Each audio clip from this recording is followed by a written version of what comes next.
함께 볼 말씀의 본문은 구약 365쪽 사사기 4장 1절에서 16절까지입니다. 사사기 4장 전체를 봐야 되는데 16절까지만 함께 보도록 하겠습니다. 봉독합니다. 에훗이 죽으니 이스라엘 자손이 또 여호와의 목전에 악을 행하매 여호와께서 하솔에서 통치하는 가나안 왕 야빈의 손에 그들을 파셨으니 그의 군대 장관은 하로셋 학고임에 거주하는 시스라요. 야빈 왕은 철병거 900대가 있어 20년 동안 이스라엘 자손을 심히 학대했으므로 이스라엘 자손이 여호와께 부르짖었더라. 그때에 라피돗의 아내 여선지자 드보라가 이스라엘의 사사가 되었는데 그는 에브라임 산지 라마와 베델 사이 드보라의 종려나무 아래에 거주하였고 이스라엘 자손은 그에게 나아가 재판을 받더라. 드보라가 사람을 보내어 아비노함의 아들 바락을 납달리 게데스에서 불러다가 그에게 이르되 이스라엘의 하나님 여호와께서 이같이 명령하지 아니하셨느냐? 너는 납달리 자손과 스불론 자손 10,000명을 거느리고 다볼산으로 가라. 내가 야빈의 군대 장관 시스라와 그의 병거들과 그의 무리를 기손강으로 이끌어 내게 이르게 하고 그를 내 손에 넘겨주리라 하셨느니라. 바락이 그에게 이르되 만일 당신이 나와 함께 가면 내가 가려니와 만일 당신이 나와 함께 가지 아니하면 나도 가지 아니하겠노라 하니 이르되 내가 반드시 너와 함께 가리라. 그러나 내가 이번에 가는 길에서는 영광을 얻지 못하리니 이는 여호와께서 시스라를 여인의 손에 파실 것임이니라 하고 드보라가 일어나 바락과 함께 게데스로 가니라. 바락이 스불론과 납달리를 게데스로 부르니 10,000명이 그를 따라 올라가고 드보라도 그와 함께 올라가니라. 모세의 장인 호밥의 자손 중 겐 사람 헤벨이 떠나 게데스에 가까운 사하나님 상수리 나무 곁에 이르러 장막을 쳤더라. 아비노함의 아들 바락이 다볼산에 오른 것을 사람들이 시스라에게 알림해 시스라가 모든 병거 곧 철병거 900대와 자기와 함께 있는 모든 백성을 하로셋 학고임에서부터 기손강으로 모은지라. 드보라가 바락에게 이르되 일어나라. 이는 여호와께서 시스라를 내 손에 넘겨주신 날이라. 여호와께서 너의 앞서 나가지 아니하시느냐 하는지라. 이에 바락이 10,000명을 거느리고 다볼산에서 내려가니 여호와께서 바락 앞에서 시스라와 그의 모든 병거와 그의 온 군대를 칼날로 혼란에 빠지게 하시매 시스라가 병거에서 내려 걸어서 도망한지라. 바락이 그의 병거들과 군대를 추격하여 하로셋 학고임에 이르니 시스라의 온 군대가 다 칼에 엎드러졌고 한 사람도 남은 자가 없었더라. 아멘. 성경에 나오는 지명 그리고 그 지명과 관련된 내용을 통해서 하나님의 말씀을 나누는 이 시간, 오늘 우리가 함께 볼 지명은 다볼산입니다. 다볼산. 이 다볼산은요, 갈릴리 호수를 기준으로 하면 남서쪽으로 약 20여 킬로미터, 그리고 예수님의 고향인 나사렛을 기준으로 보면 동쪽으로 약 10여 킬로미터 떨어진 곳에 위치한 곳입니다. 높이는 588m 정도로 알려지고 있는데요. 관악산이 632m니까 관악산보다 한 40여 미터 정도 좀 더 낮은 그런 산입니다. 마태복음 17장을 보면 예수님께서 베드로와 야고보, 요한 세 제자를 데리시고 높은 산에 올라가셔서 영광스럽게 변화되셨다 하는 내용이 나옵니다. 학자들은 예수님께서 변화되신 그 산, 즉 변화산, 그 산이 다볼산이라고 그렇게 말하기도 합니다. 다볼산, 이 다볼산이라고 하는 이 이름은 우리가 함께 본 사사기 4장에만 나옵니다. 이 사사기 4장은 사사기에 나오는 사사 12명, 사사기에 총 12명의 사사가 사사기에 나옵니다만은 이 12명의 사사 중에 유일하게 여자인 드보라에 관한 내용이 사사기 4장 그리고 이제 5장까지 이렇게 이어지게 됩니다.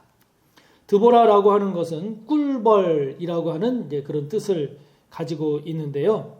이 드보라는 랍비돗의 아내로서 이스라엘의 사사가 된 여인입니다. 4절에 나오죠.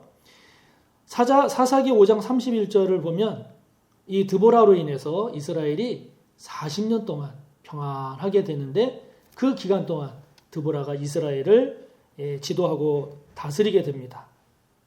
다볼산이 성경에 등장하게 된 것은 오늘 본문의 내용처럼 이스라엘이 가나안의 하솔, 이 하솔은 갈릴리 호수 저 북쪽 지역을 말하는데요.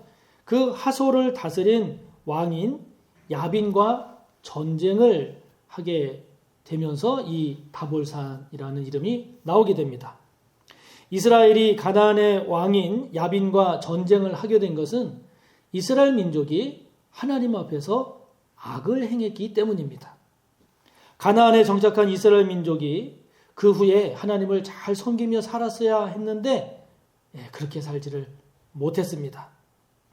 사사기 2장 7절을 보면 여호수아가 살아있는 동안 그리고 이제 여호수아가 죽었을 때는 여호수아 뒤에 생존한 장로들, 다시 말하면 여호와께서 이스라엘을 위해서 행하셨던 그 크신 일들을 본 사람들, 경험한 사람들, 알고 있는 사람들이 살아있는 동안에는 이스라엘이 여호와 하나님을 잘 섬기면서 살았습니다.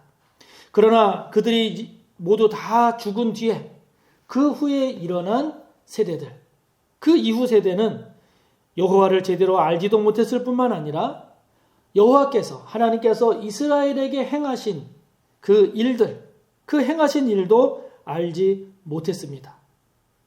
그렇기 때문에 그런 결과로 이 이스라엘 민족이 하나님 앞에서 악을 행하고 그 가나안의 신들인 바알들과 아세라들을 섬기는 그러한 모습으로 살아가게 되었습니다.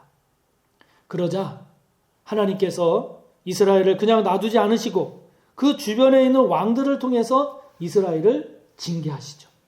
징계하십니다. 어떤 때는 모압을 통해서, 어떤 때는 미디안, 어떤 때는 블레셋을 통해서 등등 이스라엘 주변에 있는 민족들을 통해서 하나님은 이스라엘을 징계하십니다. 하나님을 제대로 섬기지 않고 악을 행하면서 다른 신들을 섬기며 살아가는 이 이스라엘을 하나님께서 그 주변 민족의 왕들을 통해서 이스라엘을 침략하게 하시고 이스라엘을 학대하게 하시고 이스라엘로 하여금 압제당하도록 그런 고통과 고난을 주십니다. 이렇게 고난과 고통 가운데 떨어지게 되면 그제서야 이스라엘 민족이 하나님께 구원해 달라고 부르짖게 됩니다. 그제서야 회개하고 하나님께 나아갑니다. 그러면 그때 하나님은 그 이스라엘 민족의 부르짖음을 들으시고 그때 그 이스라엘을 구원할, 위기에서 구원할 지도자, 사사, 그 사사를 일으키셔서 이스라엘 민족을 그 고난과 고통 가운데에서 구원해 주십니다. 그러면 이스라엘 민족은 다시 얼마 동안 하나님을 잘 섬기며 평안히 살지요.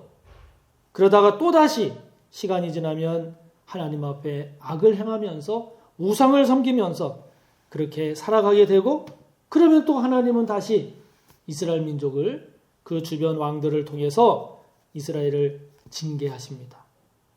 그래서 이와 같이 이스라엘 민족이 하나님 앞에서 범죄하면 그로 인해서 이스라엘 민족이 고난과 고통 가운데 떨어지게 되고 그로 인해서 하나님 앞에 회개하고 부르짖어 기도하면 하나님께서 사사를 세워서 이스라엘 민족을 구원하고 그 구원을 통해서 다시 평안한 삶을 살게 되고 그리고 다시 또 시간이 지나면 하나님 앞에 범죄하는 이러한 반복되는 이러한 모습을 사사기는 우리에게 보여주고 있는 겁니다. 이렇게 사사기에 나오는 이러한 이스라엘의 모습은 오늘 살아가고 있는 우리들의 모습과 참 많이 닮지 않았습니까? 우리들의 모습으로 볼 수 있지 않겠어요? 은혜 받고 문제가 해결되어서 감사하면 우리가 신앙생활을 얼마나 잘합니까? 주일 성수하는 거, 11조 생활하는 거, 봉사하는 거, 헌신하는 거, 충성하는 거 얼마나 잘합니까? 그러다가 시간이 지나면 그게 식어져요. 그게 식어집니다. 예배에 대한 사모함도, 기도에 대한 열심도, 봉사에 대한 헌신 등등 모든 면이 식어갑니다.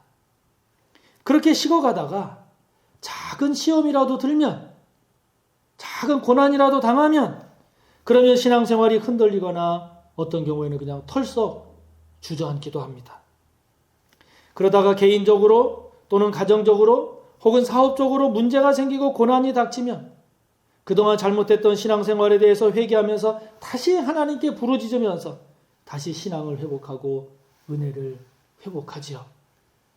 이러한 모습, 저와 여러분의 이러한 모습이 계속 이렇게 반복되는 모습을 우리가 보게 되는데 하나님은 사사기를 통해서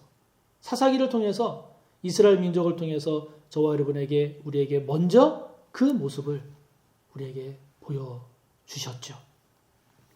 사랑하는 성도 여러분, 고난과 고통이 있어야 정신을 차리는 그런 성도가 되지 맙시다. 고난이 오지 않도록 고통이 임하기 전에 그 전에 늘 우리 자신을 돌아보고 그렇게 돌아봐서 하나님께 채찍을 맞지 않기를 축복합니다. 매맞고 돌아서기보다는 매맞지 않고 매맞기 전에 주님의 사랑을 입고 은혜를 받고 복받는 삶, 그런 삶이 되어야 되지 않겠습니까? 저와 여러분의 삶이 그런 은혜, 복받는 삶이 되시기를 바랍니다. 이 다볼사는 이스라엘을 심히 억압하고 학대한 이 가나안 하솔의 왕인 야빈과 싸우기 위해서 여선지자인 드보라의 지시에 따라서 그 하솔 지역과 가까운 곳에 있는 스불론 납달리 지파의 10,000명, 이 10,000명이 납달리의 게데스 사람인 바락을 중심으로 해서 모인 곳, 이곳이 바로 다볼산이었습니다. 하나님은 이 전쟁에서 이스라엘이 승리하게 될 것이다. 이스라엘의 승리를 약속하십니다. 하나님 앞에서 악을 행해서 가나안 하솔 왕인 야빈으로 인해서 고통당하면서 여호와께 부르짖는 이 이스라엘 자손들, 그들의 부르짖음에 하나님이 응답하셔서 여사사인 드보라를 통해서 이스라엘이 가나안 왕 야빈과의 전쟁에서 이기게 하실 거라고 하나님께서 약속을 주십니다. 사사기 5장 31절을 보면 이 전쟁으로 인해서 결국 이스라엘이 이기게 되고 이 전쟁으로 인해서 이스라엘은 40년 동안 평안을 누리게 됩니다. 그런데요, 이 전쟁을 이기는 과정을 잘 살펴보면 재미있는 사실을 발견하게 됩니다. 그것은요, 이 가나안과의 전쟁을 전체적으로 이끌어가고 주관하고 지도하는 사람은 여선지자이면서 사사인 드보라입니다. 그리고 이 전쟁에서 드보라의 지시를 받고 이스라엘 군대를 직접 실질적으로 이끈 사람, 그 사람은 앞서 언급한 납달리 사람 바락이었습니다. 그런데 이 전쟁의 승리를 결정짓는 마무리, 이 전쟁의 마지막 결정적인 그 수훈을 세우는 사람, 그 사람은 이 바락이 아니라 가나안의 군대 장관인 시스라를 죽인 야엘이라고 하는 여인입니다.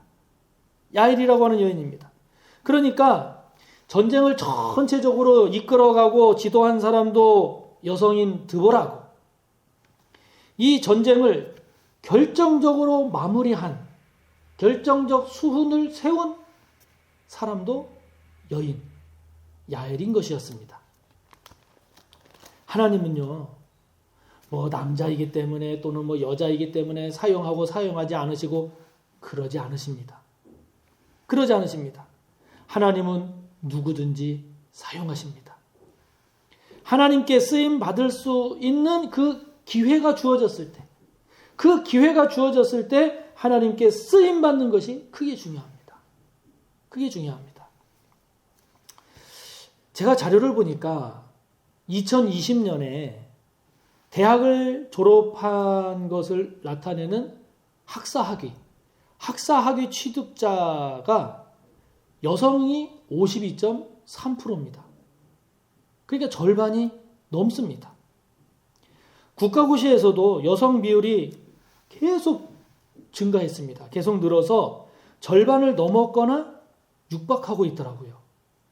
행정고시를 보면 여성 비율이 39.6%입니다. 외무고시는 63.4%입니다.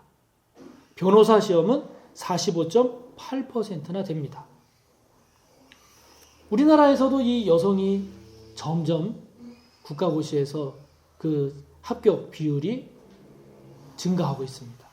그만큼 사회적으로 진출하는 여성이 많아지게 됐다 하는 거죠. 2005년 11월 22일부터 2021년 12월 7일까지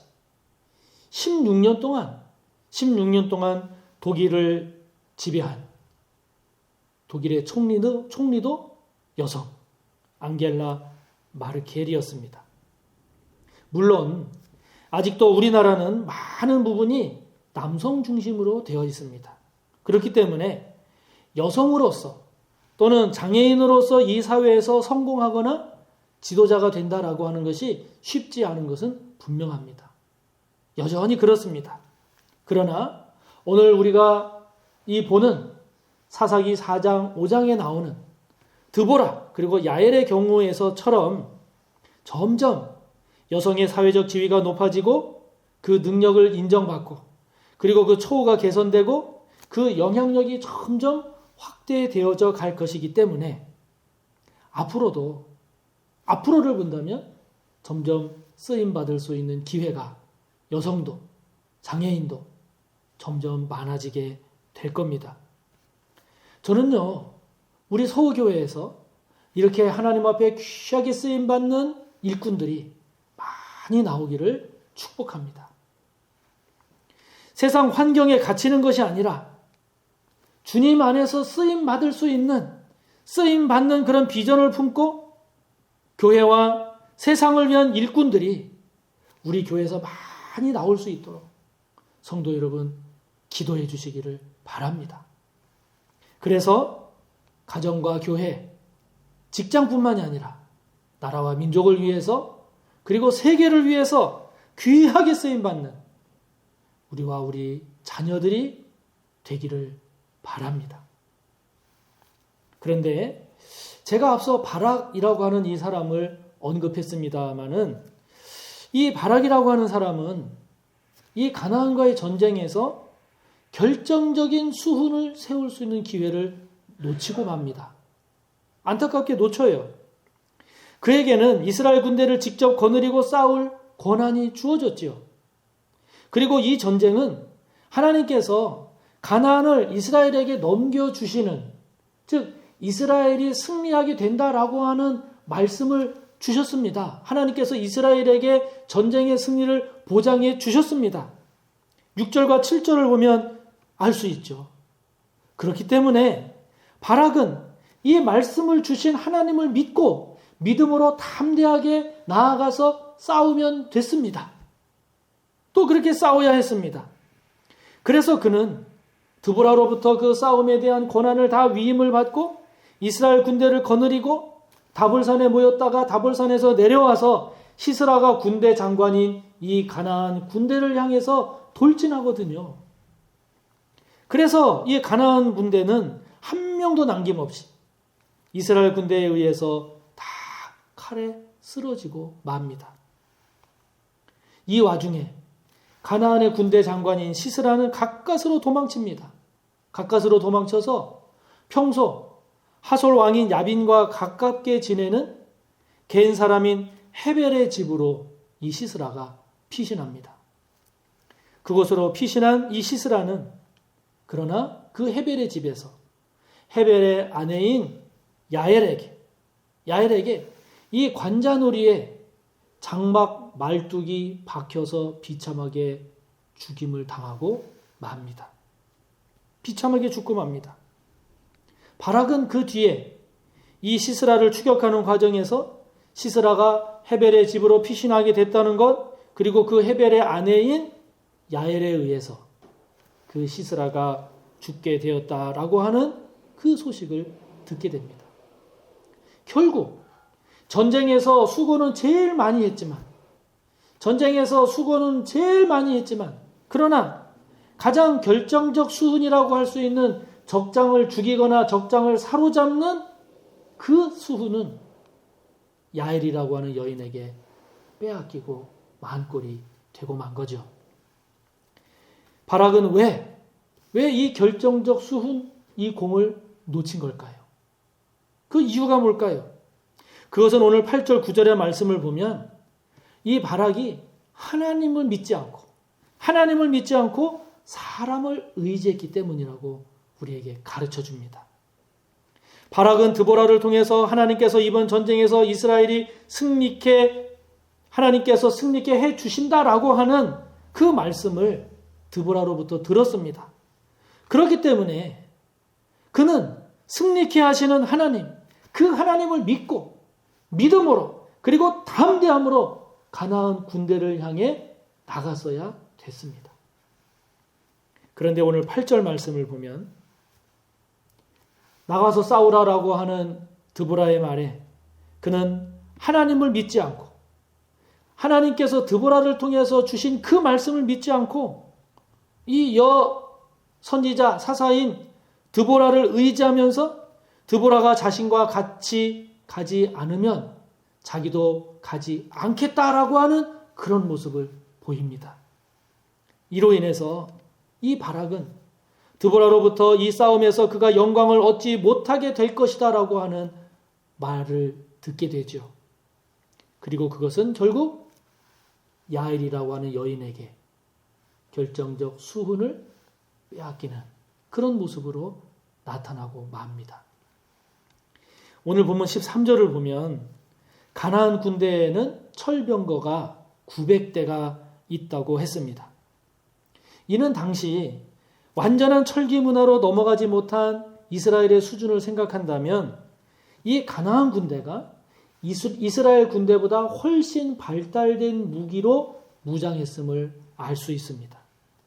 가나안의 이러한 발달된 모습은 이스라엘로 하여금 그 전의를 위축시키는 그러한 영향을 끼쳤는지도 모릅니다.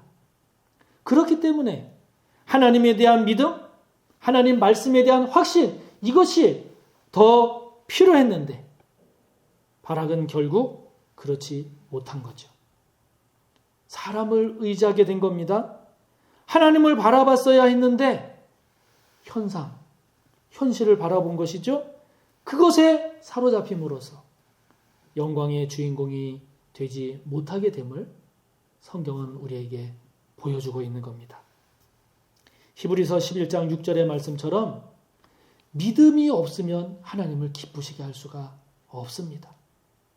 그래서 하나님께 나아가는 자는 반드시 그가 계신 것과 그리고 자기를 찾는 자들에게 하나님을 찾는 자들에게 하나님은 반드시 상 주시는 분이다 라고 하는 것을 믿어야 되는 거죠. 믿어야 되는 겁니다. 이 사람과 환경이라고 하는 것이 우리가 살아가는데 도움이 되기도 하지만 오늘 본문의 바락의 경우처럼 그 사람과 환경은 어떤 때는 우리의 믿음을 가로막기도 합니다. 어떤 때는 하나님만을 바라보지 못하도록 우리를 흔들기도 합니다. 그렇기 때문에 신앙이라고 하는 것은 사람이 아닌 하나님을 바라보게 하는 훈련의 과정이고 신앙이라고 하는 것은 사람보다 환경보다 하나님을 바라볼 수 있도록 하나님을 바라보게 하는 그런 훈련이 바로 신앙인 것이죠. 그게 신앙인 겁니다. 재미있는 글을 한 편 봤습니다. 어느 숲속에 어미 원숭이가 새끼 2마리를 키우면서 살고 있었습니다. 그런데 같이 태어난 이 새끼 2마리 중에 유독 한 마리를 이 어미 원숭이가 사랑을 해서 그 한 마리만 유독 그렇게 늘 가슴에 안고 다녔습니다. 그러니까 다른 한 마리, 즉 어미의 관심을 받지 못한 다른 새끼 원숭이는 외롭게 혼자서 나무를 오르내리면서 스스로 먹이를 찾아 먹어야 했습니다. 그러던 어느 날 이웃 숲에 사는 다른 원숭이들이 습격을 해왔어요. 그래서 이 어미 원숭이는 평소 자기가 사랑하는 그 새끼, 늘 가슴에 품고 있는 그 새끼가 다칠까봐 더욱 껴안고 그리고 더욱 조심하면서 피해 다녔습니다. 한참 후에 그 이웃 원숭이 무리들이 돌아갔어요.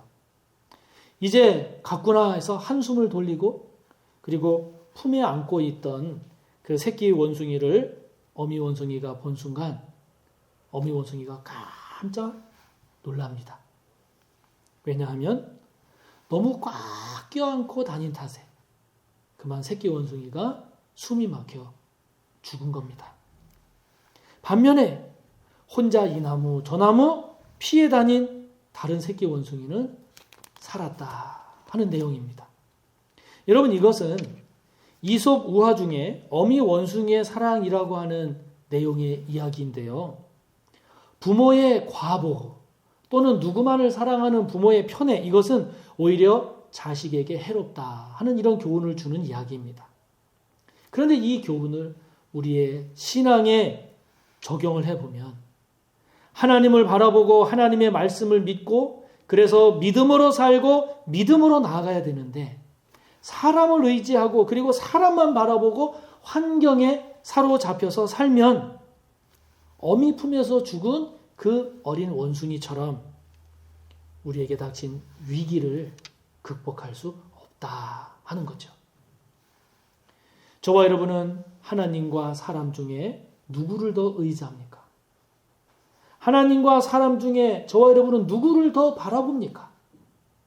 저와 여러분은 하나님의 말씀과 사람 또는 세상의 소리 가운데 어디에 우리의 귀를 더 기울이나요? 어디인가요?